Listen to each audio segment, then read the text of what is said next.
بسم اللہ الرحمن الرحیم۔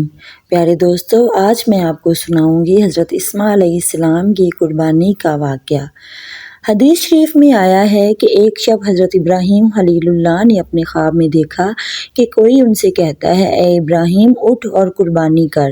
تب حضرت نے فجر کو اٹھ کر 200 اونٹ کی خدا کی راہ میں قربان کر دیے۔ اس طرح 3 دن تک یہ خواب دیکھا، تینوں دن 200 اونٹ قربان کیے۔ پھر چوتھی شب کو خواب میں دیکھا کہ اپنے فرزند اسماعیل کو خداوند قدوس کی راہ میں قربان کر۔ سبحان اللہ! سچ ہے کہ خواب پیغمبروں کا بمنزلہ وحی کے ہوتا ہے۔ اسی روز فجر کو نیند سے بیدار ہو کر حضرت سائرہ خاتون سے کہا، آج مجھ کو خواب میں حکم ہوا ہے کہ اپنے فرزند کو خدا کی راہ میں قربان کر دو، لہٰذا میں اس حکم خداوندی کو بجا لانے کو تیار ہوں۔ حضرت سائرہ خاتون نے کہا، بہت اچھا، اپنے فرزند لخت جگر کو خدا کی راہ میں قربان کرو۔ اس گفتگو کے بعد فوراً ہی حضرت ابراہیم علیہ السلام اپنے شتر پر سوار ہو کر حضرت ہاجرہ کے پاس جا پہنچے، اور اس وقت حضرت اسماعیل کی عمر 9 برس کی تھی۔ حضرت ابراہیم علیہ السلام نے حضرت ہاجرہ سے فرمایا، اسماعیل کے سر میں کنگھی کر کے اور اس کے بال مشک و عنبر سے خوشبودار کر کے، اس کی آنکھوں میں سرما لگا کر اور پاکیزہ کپڑے پہنا کر میرے ساتھ دعوت میں بھیج دو، میں اسے اپنے ساتھ دعوت علی اللہ میں لے جاؤں گا۔ اس حکم کو سن کر حضرت ہاجرہ نے ان کو خوب اچھی طرح نہلا دھلا کر اور پاکیزہ کپڑے پہنا کر کہا، تم آج اپنے باپ کے ساتھ ضیافت میں جاؤ۔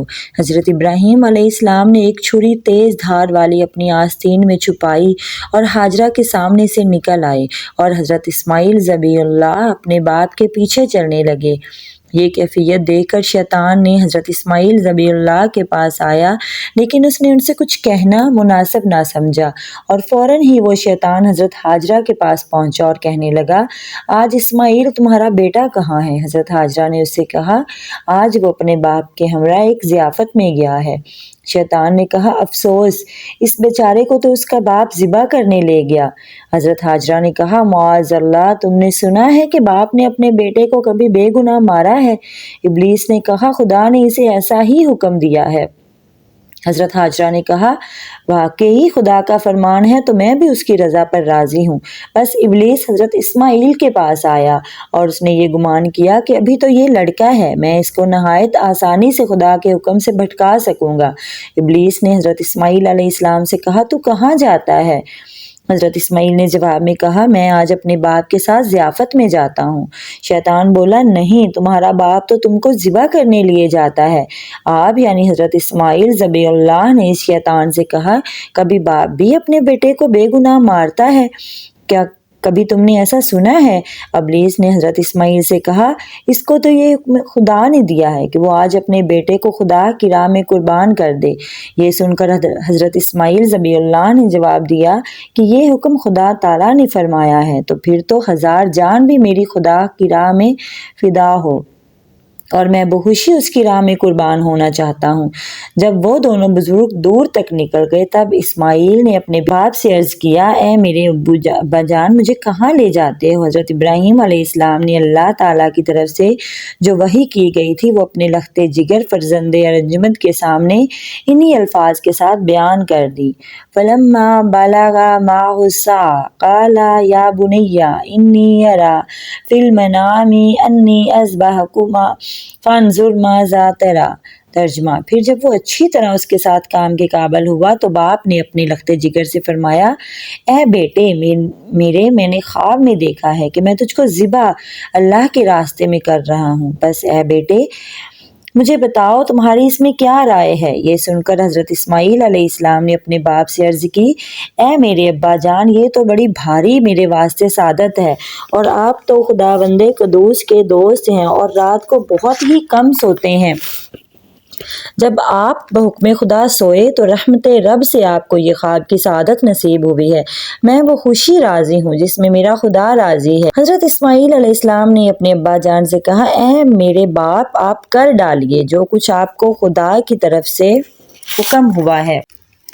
حضرت اسماعیل نے اپنے باپ سے عرض کیا کہ میرے باپ، اللہ تعالیٰ نے آپ کو حکم دیا ہے تو اس میں جلدی کیجیے، انشاءاللہ مجھ کو آپ صابروں میں سے پائیں گے اور میں خدا تعالیٰ کا مطیع ہوں، نافرمان نہیں ہوں، اس لیے آپ جلدی کیجئے، ہو سکتا ہے طاہر کے سبب شیطان وسوسہ ڈالے، کیونکہ وہ تو یہ چاہتا ہے کہ ہم کو صحیح راستے سے بھٹکا دے۔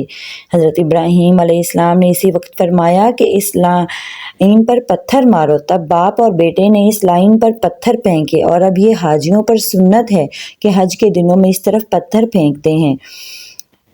بعد حضرت ابراہیم علیہ السلام اور حضرت اسماعیل علیہ السلام اس جگہ پر جا پہنچے جس کو اس وقت منع بازار کہتے ہیں، اور جہاں جا کر تمام حاجی اپنے جانوروں کی قربانی کرتے ہیں۔ پھر حضرت ابراہیم علیہ السلام نے اپنے بیٹے سے کہا، اب تمہارا کیا صلاح مشورہ ہے؟ وہ بولے، 1000 جان بھی میری خدا کی راہ میں تصدق ہے۔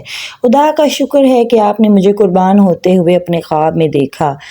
بس اب جس طرح بھی ممکن ہو جلدی کیجیے اور امر الہی بجا لائیے۔ کیا خوب شعر ہے، وہ مقید ہوئے امر سبحان کے، وہ مقید ہوئے امر سبحان کے، ہوئے دونوں راضی و قربان کے۔ اور حضرت ابراہیم علیہ السلام نے اپنے لخت جگر کو زمین پر ماتھے کے بل لٹایا تاکہ بیٹے کا منہ سامنے نظر نہ آئے اور محبت جوش نہ کرے اور حکم خدا بندی میں ذرا بھر کوتاہی نہ ہو جائے۔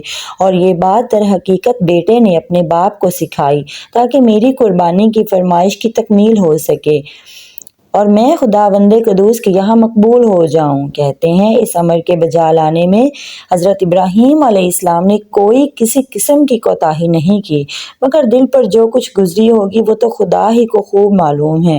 اور حضرت اسماعیل علیہ السلام نے بوقت ذبح مؤدبانہ التماس کی، اے ابا جان، میری اس وقت صرف 3 گزارشیں ہیں اور میری وصیتیں سن لیجئے۔ سب سے پہلے میرے ہاتھ پاؤں مضبوطی سے باندھ لیجئے کہ جان نازک ہے، چھری کے زخم کے مارے جنبش میں نہ آ جاؤں۔ خدا نخواستہ قطرہ خون کا بھی آپ کے کپڑوں میں لگ جائے تو میں قیامت کے دن گرفتار ہو جاؤں اور عذاب خدا برداشت نہ کر سکوں۔ اور میری دوسری وصیت یہ ہے کہ میرا منہ زمین کی طرف کر لیجئے تاکہ میرا منہ آپ کو نظر نہ آئے اور میں بھی آپ کی طرف نہ دیکھ سکوں، تاکہ آپس میں محبت جوش نہ کرے اور یہ ہمارے اور آپ کے درمیان قصور کا سبب نہ بن جائے۔ اور تیسری وصیت یہ ہے کہ جب آپ گھر کی طرف تشریف لے جائیں تو وہاں جا کر میری والدہ محترمہ کی خدمت میں سلام کہنا اور میرا کپڑا خون بھرا ان کو دینا تاکہ یہ نشانی ان کو تسلی کا کام دے۔ اور یہ صرف اس واسطے کہہ رہا ہوں کہ ان کا کوئی دوسرا فرزند نہیں ہے۔ یہ باتیں اپنے بیٹے سے حضرت ابراہیم علیہ السلام نے سنی اور اس کے بعد اپنے کرتے کی آستین سے چھری اور رسی نکال کر حضرت اسماعیل علیہ السلام کے ہاتھ پاؤں خوب اچھی طرح سے مضبوطی سے باندھے اور ان کا منہ بھی زمین کی طرف کر دیا۔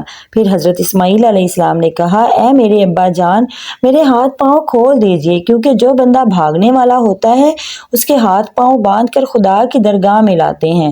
لیکن یہ بات حضرت ابراہیم نے نہ مانی اور گلے پر چھری زور سے چلائی، مگر بحکم خدا کچھ بھی نہ کٹا۔ حضرت اسماعیل علیہ السلام نے اپنے باپ سے عرض کیا، میرے ابا جان، کیا چھری کی پشت سے ذبح کرتے ہو جو کاٹتی نہیں ہے؟ تب حضرت ابراہیم علیہ السلام نے پھر چھری پر زور لگایا لیکن پھر بھی ذبح نہ ہوا۔ پھر حضرت اسماعیل علیہ السلام نے اپنے ابا جان سے کہا، اب کی مرتبہ چھری کی نوک گلے میں ڈال کر زور سے ذبح کرو، شاید یہ کامیاب ہو اور خدا کی راہ میں ذبح ہو جاؤں۔ حضرت ابراہیم علیہ السلام نے اپنے بیٹے کے کہنے سے ویسا ہی کیا لیکن پھر بھی کچھ نہ کر سکا۔ چھری دستے کے اندر اور دستہ خلق پر رہ گیا، غرض یہ کہ وہ ذبح کرنے میں کامیاب نہ ہو سکے۔ پھر حضرت ابراہیم علیہ السلام نے غصے میں آ کر چھری کو زمین پر ڈال دیا۔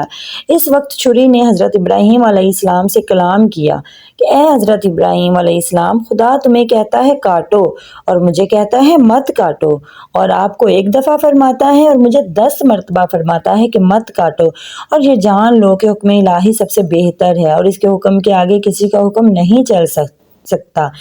حضرت ابراہیم علیہ السلام اسی گفتگو میں تھے کہ اتنے میں پیچھے سے ایک آواز تکبیر کی آئی، اللہ اکبر، اللہ اکبر، لا الہ الا اللہ، واللہ اکبر، وللہ الحمد، اور حضرت جبرائیل علیہ السلام کو دیکھا۔ حضرت جبرائیل علیہ السلام نے حضرت اسماعیل کو اس کی جگہ سے ہٹا دیا اور ایک دمبا جو بحیثیت سے لائے تھے ان کی جگہ پر رکھ دیا۔ جب حضرت ابراہیم علیہ السلام نے اپنی آنکھوں سے پٹی کھول کر دیکھا تو ان کے بیٹے کے بدلے میں ایک ذبح ذبح کیا ہوا دمبا پڑا تھا، اور یہ سنت آنے والی نسلوں کے واسطے قائم کر دی گئی اور رہتی دنیا تک یہ سنت جاری رہے گی۔ جی دوستو، اسی قربانی کی یاد میں ہم آج بھی ہر سال 10 ذی الحج کو جانور اللہ کی راہ میں قربان کرتے ہیں اور غریبوں میں تقسیم کرتے ہیں، اور یہ سلسلہ انشاءاللہ قیامت تک جاری و ساری رہے گا۔ اگر آپ کو میری یہ حقیر سی کاوش پسند آئے تو پلیز میرے چینل کو لائک، شیئر اور سبسکرائب کریں۔ ملتے ہیں نیکسٹ ویڈیو میں۔ اللہ حافظ۔